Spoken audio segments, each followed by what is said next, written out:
नमस्कार. मी लता गेहरवार, मुख्याध्यापिका, भन्साळी बुनियादी विद्यामंदिर टाकळी. आमच्या शाळेची स्थापना 1952 साली झाली आहे. आदरणीय पुष्पाबेन देसाई यांच्या कष्टाने आणि भन्साळी महाराजांच्या मार्गदर्शनाखाली उभारलेली ही शाळा एका झाडाखाली शिकवण्यापासून तर 2 मजली बिल्डिंगपर्यंत रूपांतरित झाली आहे. शाळा म्हणजे काय? जिथे आपण नुसतं मुलांना शिकवत नाही तर देशाचे भवितव्य घडवतो. अशीच आमची शाळा अनेक उपक्रमद्वारे मुलांना शिकवत आहे आणि घडवत आहे. या खेडेगावातील शाळेने शेतकऱ्यापासून तर डॉक्टर, इंजिनियर आणि शिक्षणाधिकारीसुद्धा घडविले आहे आणि पुढेही घडवणार. गांधीवादी विचारांची ही शाळा जनजागृती अभियान, साक्षरता अभियान, वृक्षारोपण, सायन्स एक्झिबिशन असे अनेक उपक्रम चालून विद्यार्थ्यांना प्रोत्साहित करते.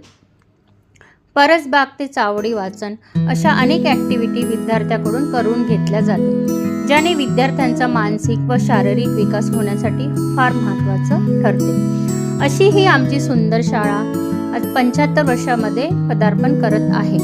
उच्च शिक्षित शिक्षक वृंद, गावकरी लोकांच्या सहभागाने हा ज्ञानाचा दिवा सदैव दैवत राहो अशी ईश्वरचरणी प्रार्थना. आज या निमित्ताने मी माझ्या विद्यार्थ्याकडून लिहिलेली एक कविता वाचते. मराठी शाळा, माझी मराठी शाळा, माझे पहिले विश्व.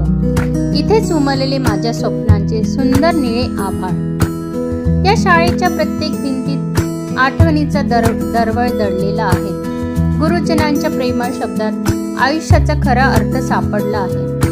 पडता पडता उभे राहायला या शाळेनेच आम्हाला शिकवले. सत्य, संस्कार, मेहनत आणि माणुसकी जीवनभर जपायला शिकवले. मराठी भाषा आमचा अभिमान, मराठी संस्कृती आमचा स्वाभिमान. या शाळेच्या ऋणात सदैव राहू, कारण इथेच घडला आमचा जीवन प्रवास. जगाच्या कोणत्याही कोपऱ्यात गेलो तरी मन मात्र इथे धाव घे.